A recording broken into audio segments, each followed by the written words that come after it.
बकिया video देखने से पहले वीडियो को लाइक करें, राहम टीवी चैनल को सब्सक्राइब करें और बेल आइकन पर क्लिक करें। शुक्रिया। कुछ हफ्ते पहले आपने एक प्रोग्राम में कहा था कि अगर औरत नाफरमान हो तो उसको ज़रब लगाने की इजाज़त है। दो चीज़ें मैं क्लैरिफाई करना चाहूँगा। एक तो ये कि ज़रब लगाने की इजाज़त है या ज़रब लगाना ज़रूरी है या मतलब फ़र्ज़ है, ये इसको ज़रा पहले क्लैरिफाई कीजिए, बिकॉज कुछ लोगों के दिमाग में ये चीज़ शायद गलतफहमी है कि औरत को मारना मर्द का फ़र्ज़ है। तो ये ज़रा क्लैरिफाई कीजिए कि ज़रब लगाने की इजाज़त है या फ़र्ज़ है। सही, बहुत अच्छा सवाल किया। असल में इजाज़त है, यानी फर्ज नहीं, जरूरी नहीं है क्या? बिल्कुल, इसलिए कि वहाँ सीगा इस्तेमाल किया गया अमर का, और अमर जो होता है अमर वो कभी वजूब के लिए आता है, जैसे अकीमु सलात का नमाज कायम करो तो नमाज फर्ज है, आतो ज़कात अदा करो तो ज़कात देना फर्ज है। इसी तरीके अमर जो इबाहत के लिए भी आता है कि जायज़ है। तो इसलिए यहाँ पर जो अमर आया ना, ये अमर इबाहत के लिए है, ये इबाहत के लिए की इजाजत है कि अगर आप ये चाहते हैं कि इसी औरत को मैं सुधार लूं और तलाक दे के इसको अलग ना करूं और इसी को नेक पाक कर लूं, तो फिर आपको इजाजत है कि आप ये एक तरीका भी जो है ट्राई कर सकते हैं।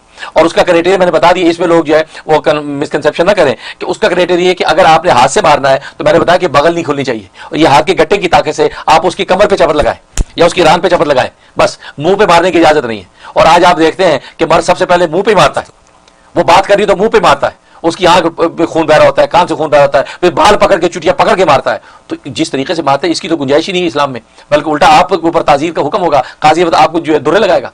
और दूसरा ये कि अगर छड़ी इस्तेमाल करनी है तो छड़ी ये उंगली जितनी मोटी हो, इससे ज्यादा मोटी छड़ी ना हो, और उस छड़ी को मारने के लिए भी, और उसके अंदर लचक हो छड़ी के अंदर ऐसी कि इतनी सख्त ना हो कि उसकी हड्डी टूटे। और वो भी किस तरीके से मारना है, वो भी गट्टे की ताकत से आप उसकी कमर पे और रान पे ये छड़ी मारेंगे हल्की, तो जिससे उसको मैंने बताया ना कि जिल्लत का एहसास हो, उसको तंबी हो कि यार शौहर मेरा नाराज है, देखो यार शौहर इतने गजब से मुझे छड़ी मार रहा है, कहाँ मोहब्बत से मुझे देखता था और कहाँ आज ये छड़ी मेरी कमर पे चला रहा है। तो ये इतनी तक की इजाजत है, हड्डी पर मारने की इजाजत नहीं, हड्डी तोड़ने की इजाजत नहीं। और आज वैश्याना तरीके से असल में कुरान के इस हुक्म को मिसयूज किया जा रहा है, और बदनामी जो इस्लाम की हो रही है, ये उन मुसलमानों से दरखास्त है खुदा रहा इस्लाम को कि किसी हुक्म को मिसयूज ना करें, जैसे इस्लाम का रोशन चेहरा जो है वो दागदार बने और गैरों को ये कहने का मौका मिल जाए देखो ये इस्लाम के अंदर कितना जो वायलेंस है, इस्लाम तो खुद ये इस बात की इजाजत देता है, नहीं इसकी इजाजत नहीं है। यानी इस जो हुदूद के साथ अगर आप करते हैं तो उसकी शरीयत इजाजत दी है, लेकिन हर से तजावुज की शरीयतें कतई इजाजत दी। ख़वातीन हज़रात की ज़रा गौर से बात इस पे तवज्जो फरमाइएगा कि अगर नाफरमानी है औरत में या कोई थोड़ी सी गलतफहमियां हैं तो उस पर ज़रूरी नहीं कि आप तशद्दुद करें। हाँ, आपको थोड़ी सी लिमिट्स के अंदर रेस्ट्रिक्शंस के साथ इजाज़त दी गई है।